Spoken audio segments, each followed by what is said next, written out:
এখন ট্ৰেভেলাৰৰ ভিতৰত 18 গৰাকী মহিলা।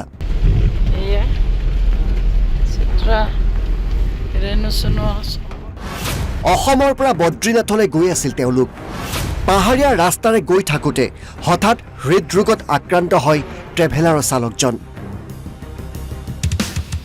কিন্তু 18 গৰাকী মহিলাৰ প্ৰাণ বচালে মিনুমা বৰুৱে। মই দেখিলোঁ যে গাড়ীখন শ্লপিঙত গৈ আছে, এইটো কি হ'ল? একে জাপে আহি মই মানে হেণ্ড ব্ৰেকটো উঠালোঁ, উঠাই মানে তেওঁ দুখন ভৰিৰ মাজেৰে মোৰ ভৰিখন নি ব্ৰেকত ভৰি দি মই ছুইচ অফ কৰিলোঁ, কাৰণ যিহেতু গাড়ীখন ষ্টাৰ্টত আছিলে। পাহাৰীয়া ৰাস্তাৰে 30 কিলোমিটাৰ ট্ৰেভেলাৰ চলাই পালেগৈ গন্তব্যস্থান। গাড়ীখন লৈ 30 কিলোমিটাৰ দূৰলৈ আহিলোঁ। হয়, এক শিহৰণকাৰী বৰ্ণনা।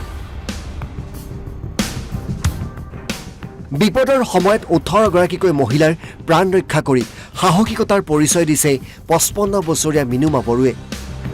21 ছেপ্টেম্বৰত তেজপুৰৰ পৰা তেওঁলোকে কেদাৰনাথ আৰু বদ্ৰীনাথলৈ যাত্ৰা কৰিছিল। কেদাৰনাথৰ পৰা আহি বদ্ৰীনাথলৈ দিল্লীৰ পৰা এখন ট্ৰেভেলাৰ ভাড়ালৈ লৈ গৈ আছিল। কিন্তু পাহাৰীয়া পথেৰে গৈ থাকোঁতে হঠাৎ চালকজন হৃদৰোগত আক্ৰান্ত হয়। ৰাস্তা এঢলীয়া আছিলে। এঢলীয়া ৰাস্তাৰে গৈ থাকিল ট্ৰেভেলাৰখন। লগে লগে মিনুমা বৰুৱে অতি সাহসিকতাৰে বচালে 18 গৰাকীকৈ মহিলাৰ প্ৰাণ। মিনুমাৰ মুখেৰে শুনক শিহৰণকাৰী বৰ্ণনা। আমি 18জনী মহিলা, আমাৰ উদ্দেশ্য আছিলে 2টা ধাম। এনেই 4 ধাম যায় মানুহে, কিন্তু আমি 2টা ধামেই উদ্দেশ্য কৰি গৈছিলোঁ, কেদাৰনাথ ধাম আৰু বদ্ৰীনাথ ধাম। ঘূৰি আহোঁতে ঋষিকেশ আৰু হৰিদ্বাৰত আমি সোমাই অহাৰ কথা ভাবিছিলোঁ। প্ৰথমে আমি গ'লোঁ ইয়াৰ পৰা, অসমৰ পৰা আমি শোণিতপুৰ জিলাৰ পৰা 18 গৰাকী আমি প্ৰথমে কেদাৰনাথ ধামলৈ গ'লোঁ। কেদাৰনাথ যাত্ৰা শেষ কৰি আমি আহি আকৌ বদ্ৰীনাথলৈ গ'লোঁ। বদ্ৰীনাথ যাত্ৰাৰ পৰা ঘূৰি আহি থকা অৱস্থাত 12 তাৰিখে লেণ্ডশ্লাইড হ'ল, কাৰণ তাত বৰষুণ কণ্টিনিউ দি আছে, কম বেছি পৰিমাণে বৰষুণ হৈয়ে আছে আৰু লেণ্ডশ্লাইড হৈয়ে আছে। আমি যথেষ্ট ঠাইত অসুবিধা পাইছোঁ যদিও সেই সময়খিনিত 12 তাৰিখে যেতিয়া আমি কৰ্ণপ্ৰয়াগ বুলি এটা ঠাই আছে চামোলি জিলা উত্তৰাখণ্ডৰ, সেই ঠাইত আহি পোৱাৰ লগে লগে পুলিচে ক'লে আপোনালোকে মেইন ৰোডত যাবলৈ নোৱাৰে, ছাইডেদি গৈ আপুনি মেইন ৰোড উঠিব লাগিব। ৰাস্তাটো একেবাৰে ঠেক আছিল, সৰু আছিল। তেনেকৈ গৈ থকা অৱস্থাতে আমাৰ ড্ৰাইভাৰে গাড়ীখন চলাই গৈ আছিল, আৰু যেতিয়া ট্ৰেফিক জাম হ'ল, অলপ ভিৰ হ'ল, তেতিয়া গাড়ীখন অলপ যেনিবা শ্ল'ত আছিলে। শ্ল'ত থকা অৱস্থাত ড্ৰাইভাৰজনে ব্ৰেকত ভৰিখন দিছিলে, গাড়ীখন নিউট্ৰেলত আছিলে আৰু হেণ্ড ব্ৰেকো টনা নাছিলে। তো সেই সময়তে হঠাৎ আমাৰ যিজন ড্ৰাইভাৰ, আমি 18 গৰাকী মহিলা আছিলোঁ, ড্ৰাইভাৰ পুৰুষ বুলিবলৈ এজনে আছিলে, সেইজন হ'ল ড্ৰাইভাৰ। দিল্লীৰ পৰা নিছিলোঁ আমি যিখন ট্ৰেভেলাৰ লৈ গৈছিলোঁ। হঠাৎ তেওঁ হাত ভৰি কোচাই মুখ বিকটাই মানে মুখত ফেন ওলাব ধৰিলে। মই একদম ওচৰৰ চিটটোত বহি আছিলোঁ। তেতিয়া মই দেখিলোঁ যে গাড়ীখন শ্লপিঙত গৈ আছে, এইটো কি হ'ল? একে জাপে আহি মই মানে হেণ্ড ব্ৰেকটো উঠালোঁ, উঠাই মানে তেওঁ দুখন ভৰিৰ মাজেৰে মোৰ ভৰিখন নি ব্ৰেকত ভৰি দি মই ছুইচ অফ কৰিলোঁ, কাৰণ যিহেতু গাড়ীখন ষ্টাৰ্টত আছিলে, ছুইচ অফ কৰি দিলোঁ। তাৰপিছত যেনিবা এটা হুলস্থলীয়া পৰিৱেশ হৈছে। মহিলাখিনিয়ে যথেষ্ট ভয় খাইছে, কাৰণ একেবাৰে এটা ছাইডত, বাওঁ ছাইডত আমাৰ সম্পূৰ্ণ গাঁত নদী, তেনেকৈ ধৰণৰ মানে ভয় লগা এটা ঠাই আৰু। তাৰপিছত যেনিবা 18 গৰাকী মহিলাৰ প্ৰাণ ৰক্ষা কৰাটোহে মোৰ মানে চিন্তা। যে পিছত মানুহজনক চালোঁ যে তেওঁ যথেষ্ট মানে কোচ খাই গৈছে মানুহজন। বেলেগ গাড়ী হৰ্ণ মাৰোঁতে বেলেগ গাড়ী 2জনমান ড্ৰাইভাৰ আহিলে। অহাৰ পিছত মোৰ গাড়ীখনৰ কাৰণে, মোৰ মানে আমাৰ ট্ৰেভেলাৰখনৰ কাৰণে ট্ৰেফিক জাম বেছি হ'ল, হুলস্থুল হ'ল, গাড়ীখন আগুৱাব লাগে। তেতিয়া মই ড্ৰাইভাৰজনক, আন 2জন ড্ৰাইভাৰক সহায় বিচাৰিলোঁ আৰু তেওঁক ওচৰৰ চিটটোতে বহুৱাই দিলে।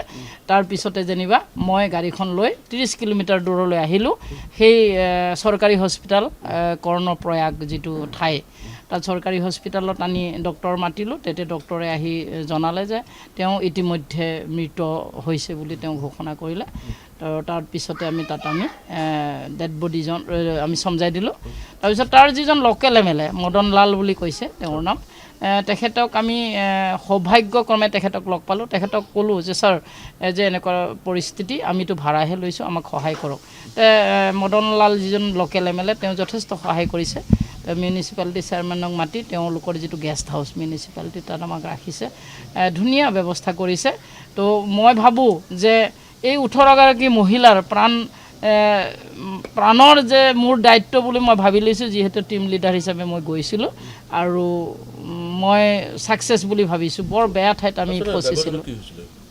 ড্ৰাইভাৰজনৰ আমি প্ৰথমতে তেওঁ হাত ভৰি কুচাই যেতিয়া মুখ বিকটাই দিলে তেতিয়া বহুতে কৈছে তাৰ মিৰ্গী হৈছে মই তেনেকৈ মিৰ্গী বেমাৰী ইমান ওচৰৰ পৰা দেখা নাছিলোঁ তো যেতিয়া ফেন চেন ওলালে তেতিয়া বহুতে কৈছে নাই তাৰ হাৰ্টৰ প্ৰব্লেম আছে তো পিছত গম পালোঁ তেওঁ বেলেগ চিটত নিয়াৰ লগে লগে আৰু এটা ঝাটকাত যেনিবা তেওঁ বিদায় লৈছে বুলি আমি অনুমান কৰিছিলোঁ আৰু সঁচাকৈ যেতিয়া হস্পিটেলত গৈছোঁ মৃত বুলি ঘোষণা কৰাৰ লগে লগে আমি গম পাইছোঁ তেওঁ আচলতে গাড়ীতেই বিদায় লৈছে হয় সেইটোৱে সঁচাকৈ এক মানে ভয়ানক পৰিৱেশ বহুত ভয়ানক পৰিৱেশ কাৰণ কি তাতে আপোনাৰ পুৰা জংঘল পাহাৰ আছিলে তাতো আপুনি গাড়ী চলাবলৈ আপোনাৰ ভয় লগা নাছিল ভয় মানে মই এটাই মোৰ চিন্তা হৈছিল যে 18গৰাকী মহিলা মই লিড লৈ আনিছোঁ যিহেতুকে তেওঁলোকৰ মই প্ৰাণ ৰক্ষা কৰিব লাগিব বুলি সাহস যথেষ্ট চাগৈ মোৰ সেই সময়ত সাহস আহিছিল আৰু সেই সময়ত মোৰ ভয় লগা নাছিল মানে মোৰ মনত এটাই ভাৱ আছিল নাই মহিলাখনিৰ যদি কিবা এটা হয় এইটো সৰ্বনাশ হ'ব বৰ ডাঙৰ দুৰ্ঘটনা এটা হ'ব বুলি ভাবি চলাবলৈ বাধ্য হৈছিলোঁ আৰু মই কিছু পৰিমাণে আগতে উইংগাৰখন চলাইছিলোঁ কাৰণে আইডিয়া আছিল আৰু সেইকাৰণে মই সাহস কৰি মহিলাকেইজনীক উদ্ধাৰ কৰি মই সেই ঠাইৰ পৰা লৈ আনিব পাৰিছিলোঁ তেজপুৰৰ পৰা পংকজ শইকীয়া NB নিউজ